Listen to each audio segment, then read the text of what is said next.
En 1922, construir una casa en Estados Unidos era trabajo lento. Una vivienda de 2 pisos con estructura de madera requería entre 3 y 6 meses de trabajo. Solo el entramado consumía semanas enteras. Cada montante, cada viga, cada cabrio del tejado se medía a mano, se marcaba con lápiz y se cortaba con sierra manual o con una sierra de mesa estacionaria atornillada al suelo del taller. La madera llegaba en longitudes estándar.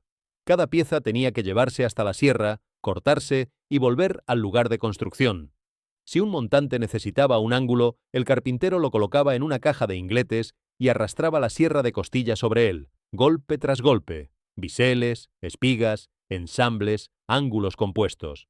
Cada corte era su propia operación separada, con su propio dispositivo separado y su propia configuración separada. Así funcionaba toda la industria. Cientos de miles de casas al año se enmarcaban con hombres caminando de un lado a otro entre la pila de madera, la sierra y la pared que intentaban construir. En una pequeña operación agrícola en Bridgeton, Nueva Jersey, un supervisor de taller de 46 años, llamado Raymond DeWalt, observó ese flujo de trabajo y decidió que las matemáticas no cuadraban. Sus cuadrillas cobraban por día. El trabajo se pagaba por corte. Cada minuto que un carpintero pasaba caminando desde la pared hasta la sierra era un minuto en el que su empleador perdía dinero. Cada configuración separada para un ángulo diferente era dinero perdido. Cada caja de ingletes trazada a mano era dinero perdido. La mano de obra era cara. Las herramientas manuales eran baratas. Algo tenía que ceder.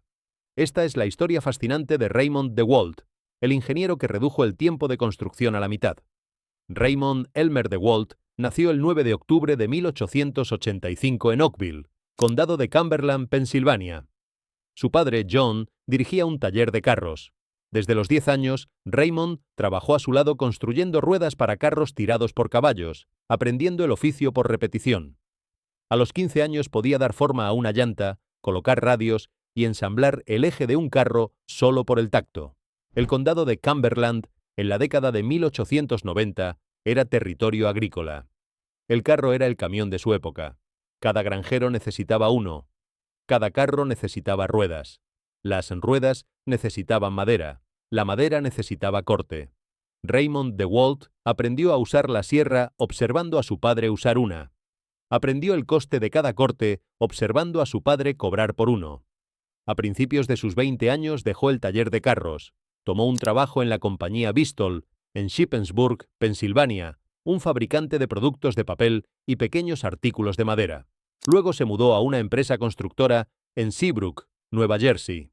A principios de la década de 1920 era el supervisor de taller en Seabrook Farms, una gran operación agrícola que construía sus propias cajas y cajones para el envío de productos. Seabrook tenía un problema de mano de obra. La granja necesitaba miles de cajones de madera por temporada. Los cajones eran simples, pero el volumen era castigador. Los trabajadores pasaban días enteros cortando tablas a medida en sierras estacionarias, luego caminaban de regreso a las mesas de ensamblaje para clavarlas juntas. El supervisor del taller, el hombre responsable de mantener la línea en movimiento, era Raymond DeWalt. DeWalt había pasado toda su vida laboral alrededor de sierras. Había usado las sierras del taller de carros de su infancia, las sierras de producción en Bristol, las sierras para cajones en Seabrook. Entendía lo que todas compartían. Eran estacionarias. La madera se movía. El hombre se movía. La sierra permanecía donde estaba, fija, esperando que el trabajo llegara a ella. Comenzó a dibujar una máquina diferente. ¿Qué pasaría si la sierra no fuera estacionaria? ¿Qué pasaría si se deslizara? ¿Qué pasaría si la hoja colgara de un brazo sobre el banco de trabajo y el operador pudiera tirar de ella a través de la madera en lugar de empujar la madera a través de la hoja? ¿Qué pasaría si el brazo pudiera rotar, subir, bajar, inclinarse? ¿Qué pasaría si todo estuviera impulsado por un solo motor eléctrico montado directamente sobre la hoja, sin correas, sin poleas, sin transmisión que pudiera fallar? ¿Qué pasaría si una máquina pudiera hacer cada corte que un carpintero necesitara hacer en cualquier ángulo desde una posición con una sola configuración? Para 1922, DeWalt la había construido. El diseño era una hoja de sierra circular montada en un yugo. El yugo estaba suspendido de un brazo horizontal. El brazo estaba conectado a una columna vertical en la parte posterior del banco de trabajo. La hoja podía deslizarse a lo largo del brazo, subir y bajar en la columna, girar en cualquier dirección e inclinarse para hacer biseles. Un motor eléctrico impulsaba la hoja directamente. El operador se paraba al frente del banco, colocaba la madera sobre la mesa y tiraba de la hoja a través de ella. Para cortes longitudinales, la hoja se giraba y la madera se empujaba a través de ella. Para ingletes, el brazo se balanceaba. Para biseles, el cabezal de la sierra se inclinaba. Todo sucedía desde la misma posición. DeWalt la llamó la Wonder Worker. Presentó su primera solicitud de patente el 27 de enero de 1923. La patente número 1.528.536 fue otorgada el 3 de marzo de 1925 para maquinaria de carpintería. Los dibujos muestran la máquina casi exactamente como aparecería en fábricas y aserraderos durante los siguientes 60 años. La Wonder Worker podía realizar 29 operaciones de corte diferentes sin cambiar su configuración. Podía hacer cortes longitudinales, podía hacer cortes transversales, podía hacer ingletes en cualquier ángulo, podía hacer biseles, podía cortar espigas, podía cortar ensambles, podía fresar, podía dar forma, podía lijar, podía esmerilar, podía taladrar. El propio DeWalt lo expresó más claramente. La Wonder Worker, dijo, podía hacer todo excepto dar una voltereta o atarse en un nudo. En 1924, con su patente asegurada, Raymond DeWalt fundó DeWalt Products Company en Leola, Pensilvania. Tenía 39 años. Contaba con un pequeño espacio de fabricación, un solo producto y una promesa. Un carpintero que comprara una Wonder Worker haría en un día lo que un carpintero con una sierra manual y una caja de ingletes hacía en 3. La promesa era modesta, la ganancia real era mayor. Una sierra de brazo radial reducía el tiempo de enmarcado en una construcción residencial típica aproximadamente a la mitad. Una cuadrilla de 2 hombres con una Wonder Worker podía enmarcar una casa más rápido que una cuadrilla de 4 hombres con herramientas manuales. Los cortes eran más precisos, los ángulos eran más consistentes, la configuración era más rápida, y una máquina reemplazaba todo un taller lleno de dispositivos. Los clientes llegaron rápido. En 1925, solo un año después de que la compañía abriera, una empresa contratista llamada Miller & King en Longview, Washington, escribió un testimonio que DeWalt incluyó en su catálogo. Dijeron que estaban haciendo todo su trabajo de acabado interior fino con la Wonder Worker en el sitio de construcción y estaban produciendo un grado de trabajo mejor que el taller promedio de un aserradero. Leí eso otra vez. Una cuadrilla de construcción estaba haciendo cortes en el sitio de obra más precisos que un taller de aserradero dedicado. Ese fue el salto. La Wonder Worker no solo hizo la construcción más rápida, la hizo mejor. Para 1925 y 1926, el nombre DeWalt se había extendido internacionalmente. La compañía nombró un director del departamento extranjero, un hombre llamado Benjamin F. Baker, que viajó por el mundo reuniéndose con distribuidores. La Wonder Worker llegó a Canadá, a Gran Bretaña, a Australia. Cada nación desarrollada que construía casas de madera necesitaba la máquina de Raymond DeWalt. Y no había competencia. La patente era de DeWalt. El diseño era de DeWalt. Durante los primeros años cruciales, cualquiera que quisiera una sierra de brazo radial tenía que comprarla en una pequeña fábrica en Leola, Pensilvania. Entonces, Raymond DeWalt hizo algo que nadie que estudia la compañía hoy puede explicar del todo. La vendió. Las circunstancias exactas escasean en el registro histórico. Lo que se sabe es esto. A finales de la década de 1920, con la compañía en crecimiento, Raymond DeWalt vendió DeWalt Products Company y sus patentes a 2 inversionistas llamados Paul Gardner e Isaac Root. La razón, según múltiples relatos, fue que DeWalt había decidido dejar la manufactura por completo para fundar una orden religiosa comunal. Tenía 39 años cuando fundó la compañía. La vendió antes de cumplir 45. El hombre que había remodelado la construcción estadounidense se alejó de su propia empresa en el momento en que comenzaba a dominar la industria. Lo que hizo después es aún más extraño. Volvió a la enseñanza. Tomó un trabajo como instructor vocacional con la Administración Nacional de Jóvenes en York, Pensilvania, capacitando a jóvenes trabajadores durante la Depresión. Luego se convirtió en profesor de taller en la escuela secundaria Mechanicsburg, en el condado de Cumberland. el mismo condado donde había crecido. Durante décadas, hasta su jubilación, en 1949, Raymond DeWalt pasó sus días de trabajo enseñando a adolescentes cómo usar el tipo de herramientas que él mismo había inventado. Siguió inventando. Presentó al menos 10 patentes durante su vida. Pero ya no dirigía una compañía de herramientas. Dirigía una clase de taller. Los hombres que compraron su empresa mantuvieron el nombre, mantuvieron el producto y siguieron vendiéndolo a un mercado que no podía tener suficiente. En 1929, solo 5 años después de fundar la compañía, la operación superó las instalaciones originales de Leola. La producción se trasladó a Lancaster, Pensilvania, a una fábrica más grande y moderna. La Wonder Worker se había convertido en una categoría de herramienta, no en un solo producto. La sierra de brazo radial era ahora equipo estándar en cualquier taller de carpintería serio o operación de construcción en el país. Durante las décadas de 1930 y 1940, DeWalt expandió la línea. Nuevos modelos, hojas más grandes, motores de mayor capacidad.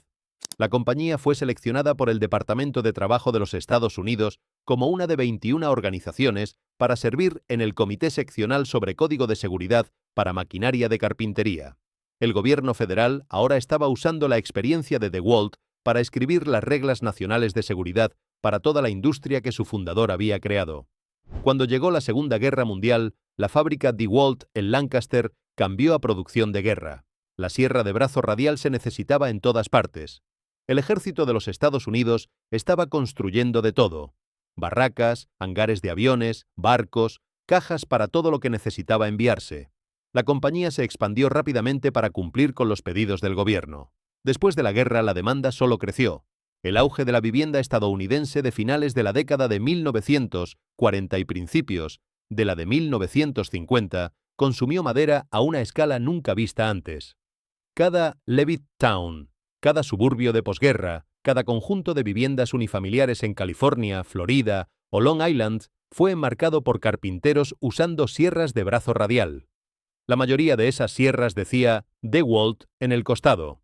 En 1947 la compañía se reorganizó como DeWalt, Inc. En 1949 se vendió nuevamente. El comprador fue American Machine and Foundry Company, AMF, un conglomerado industrial de Nueva York que poseía de todo, desde boleras hasta contratos de energía atómica. AMF compró DeWalt por su capital y su red de distribución. La producción permaneció en Lancaster. La línea de productos siguió siendo la misma. El negocio siguió creciendo. Luego, en 1960, AMF vendió DeWalt a Black & Decker. Aquí es donde la historia se convierte casi en dos historias a la vez. Black & Decker era en ese momento el mayor fabricante de herramientas eléctricas en Estados Unidos. La compañía había sido fundada en 1910 por S. Duncan Black y Alonzo G. Decker. 6 años después, en 1916, habían patentado el primer taladro eléctrico portátil del mundo con empuñadura de pistola e interruptor de gatillo. El diseño que crearon ese año es esencialmente el diseño que todavía usa cada taladro inalámbrico en la Tierra. Black & Decker compró DeWalt por 2 razones. La línea de sierras de brazo radial era un negocio rentable y maduro que encajaba en la cartera de carpintería de la compañía, y el nombre DeWalt tenía 90% de reconocimiento de marca entre los carpinteros estadounidenses. Durante los siguientes 30 años, Black & Decker gestionó DeWalt como una subsidiaria, enfocada principalmente en sierras de brazo radial y equipo de carpintería estacionario. La marca permaneció en los oficios. La sierra de brazo radial siguió siendo dominante. Pero el resto del mundo de las herramientas eléctricas se estaba moviendo en una dirección que ni AMF ni Black & Decker temprano habían anticipado. El futuro dejó de ser estacionario, se volvió portátil. Durante los años 60, 70 y 80, fabricantes japoneses y alemanes como Makita, Hitachi, Bosch, Hilti y Festool comenzaron a dominar las herramientas eléctricas portátiles. Mientras la sierra radial DeWalt seguía siendo legendaria en talleres, en las obras los profesionales preferían marcas extranjeras. Black & Decker tenía herramientas profesionales, pero nadie las veía así. Su nombre estaba asociado a bricolaje doméstico. Intentaron lanzar Black & Decker Professional en los 80, pero carpinteros y electricistas seguían comprando Makita. En 1989 la empresa vendió el negocio de sierras radiales, aunque conservó una marca olvidada: DeWalt. Ahí surgió una idea decisiva: mover toda la línea profesional bajo el nombre DeWalt. El impulsor fue Joseph Galley Jr., ejecutivo de Black & Decker. Un estudio confirmó lo evidente. Black & Decker significaba hogar, DeWalt significaba profesional. Entonces tomaron otra decisión brillante: elegir un color. Makita era verde azulado, Milwaukee rojo, Bosch azul, Hitachi verde. Quedaba el amarillo, el color de cascos, cintas de seguridad y sitios de construcción, el color del trabajo. En 1992 relanzaron DeWalt, repintaron las herramientas de amarillo y negro y enfocaron toda la publicidad en contratistas reales. El eslogan, Professional by Design, funcionó de inmediato. En apenas 2 años, DeWalt recuperó las obras estadounidenses. Para 1994 adquirió la firma alemana ELU y sumó su tecnología. En 2001 ya vendía más de 200 herramientas y 800 accesorios. Una marca olvidada en 1989 se convirtió en la referencia profesional del país. Raymond DeWalt nunca vio nada de eso. Murió en 1961, menos de un año después de que Black & Decker comprara su empresa. Pasó sus últimos años enseñando taller en Pensilvania, lejos del crecimiento gigantesco de la marca que fundó. En 2010, Black & Decker se fusionó con Stanley Works para crear Stanley Black & Decker. DeWalt se convirtió en su marca profesional principal. En 2024 celebró 100 años lanzando nuevos sistemas inalámbricos para construcción en concreto. Pero todo nació de una observación simple que Raymond DeWalt hizo en 1922. Los carpinteros caminaban demasiado. No necesitaban solo una mejor sierra, necesitaban dejar de moverse. La hoja debía venir al trabajador, no al revés. Esa idea nunca desapareció, solo se hizo más pequeña, ligera y portátil. Cada herramienta DeWalt creada desde entonces es una variación de esa misma solución. Raymond DeWalt vendió la empresa, abandonó la industria y dedicó su vida a enseñar. Pero la idea sobrevivió un siglo porque resolvía un problema que nadie más había notado. Y eso es lo que ocurre cuando una invención cambia la forma de trabajar. El creador puede irse, la herramienta sigue funcionando sola. Si esta historia te atrapó, no te vayas todavía. Dale like a este video, suscríbete al canal y activa la campanita para no perderte las próximas historias de las marcas que cambiaron el mundo sin que te dieras cuenta. Déjame en los comentarios qué marca quieres que investigue después. Nos vemos en el próximo.